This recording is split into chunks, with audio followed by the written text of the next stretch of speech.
بسم اللہ الرحمن الرحیم۔ السلام علیکم ورحمۃ اللہ وبرکاتہ۔ درس قرآن انٹرنیشنل کا میزبان سہیل باوا آپ کی خدمت میں مدینہ منورہ سے حاضر ہے، اور یہ علاقہ مسجد نبوی کے بالکل قریب ہے۔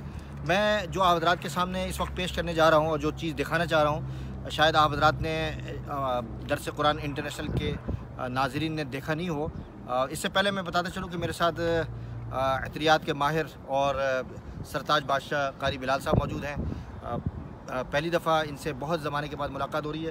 میں ان کی آمد پر مدینہ منورہ پر بہت زیادہ مشکور اور خوشی کا اظہار کرتا ہوں کہ اللہ تعالیٰ ان کی عمر کے اندر اور ان کی خدمات کو قبول فرمائے۔ ناظرین، یہ آپ دیکھ رہے ہیں سامنے، یہ بالکل آپ کو مسجد نبوی نظر آ رہی ہے۔ آپ میری جہاں میں انگلی رکھ رہا ہوں، آپ یہ دیکھیں کہ سامنے مسجد نبوی ہے، اور مسجد نبوی کے بالکل قریب یہ تقریباً یہ سمجھے کہ 22 سے 25 نمبر گیٹ ہے، یہاں اس کے قریب کام ہو رہا ہے۔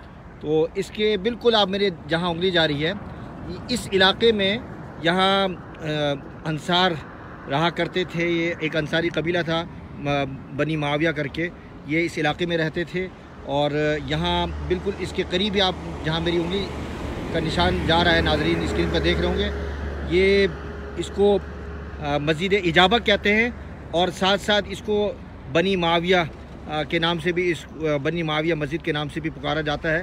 نبی کریم صلی اللہ علیہ وسلم کے بارے میں آتا ہے، اور مسلم شریف کی روایت میں آتا ہے کہ نبی کریم صلی اللہ علیہ وسلم قباء تشریف لے جا رہے تھے، تو راستے میں یہ محلہ اور یہ مسجد نبی کریم صلی اللہ علیہ وسلم نے دیکھی، تو نبی کریم صلی اللہ علیہ وسلم مسجد تشریف لے گئے اور 2 گانا ادا فرمائی، 2 رکعت نفل ادا فرمائی، اور صحابہ کرام رضوان اللہ علیہ مجمعین فرماتے ہیں کہ صحابہ کرام کی طرف انہوں نے رخ کیا اور متوجہ ہوئے۔ نبی کریم صلی اللہ علیہ وسلم نے مختصر سا ایک خطبہ ارشاد فرمایا، اور فرمایا کہ اللہ تعالیٰ سے 3 دعائیں کی میں نے، 2 دعائیں اللہ تعالیٰ نے قبول کی امت کے حق میں، تیسری دعا امت کے حق میں قبول نہ ہوئی۔ پہلی دعا نبی کریم صلی اللہ علیہ وسلم نے ارشاد فرمائی اللہ تبارک و تعالیٰ سے کہ اے اللہ امت کو قحط سالی میں مبتلا نہ فرما، اور دوسری دعا نبی کریم صلی اللہ علیہ وسلم نے ارشاد فرمائی، دوسری دعا جو نبی کریم صلی اللہ علیہ وسلم نے جو یہاں ارشاد فرمائی، وہ ارشاد فرمائی کہ میری امت کو غرق نہ فرمائیے گا، اور تیسری دعا جو نبی کریم صلی اللہ علیہ وسلم نے جو ارشاد فرمائی، وہ یہ دعا فرمائی کہ امت آپس میں لڑے نہ۔ تو یہ دعا نبی کریم صلی اللہ علیہ وسلم کی جو دعا ہے امت کے حق میں قبول نہیں ہوئی ہے، بلکہ آپ اس وقت جو حالت دیکھ رہے ہیں امت کی، وہ ذبو حالی دیکھ رہے ہیں، اور جو فتنہ فساد دیکھ رہے ہیں۔ امت اس وقت سب سے زیادہ اس لڑائی جھگڑے میں مبتلا ہے۔ اللہ تعالیٰ نبی کریم صلی اللہ علیہ وسلم نے جو دعا فرمائی، حقیقی معنوں میں یہ بھی امت کے لیے ایک تنبیہ ہے کہ تاکہ امت اس فتنہ فساد سے، لڑائی جھگڑے سے، اور قرآن کریم کی آیت کے اندر اللہ تبارک و تعالیٰ فرماتے ہیں وَالْفِتْنَةُ أَشَدُّ مِنَ الْقَتْلِ، قتل جو ہے یہ فتنے سے زیادہ خطرناک چیز ہے۔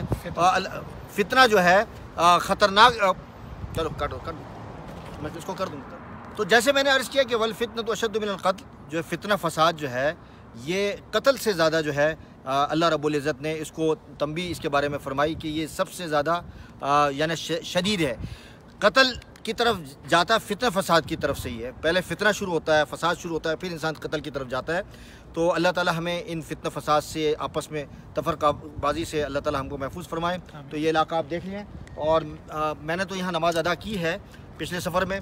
اب یہ مسجد نبوی کا کام رکا ہوا ہے کافی زمانے سے، انشاءاللہ تھوڑا تھوڑا کام جاری ہے۔ لگتا ایسا ہے کہ یہ بھی جیسے دیگر مساجد اور دیگر علاقے جو ہیں وہ مسجد نبوی میں شامل ہو گئے ہیں، اور مسجدیں شامل ہو گئی ہیں، شاید یہ مسجد آگے جا کے باقی نہ رہے۔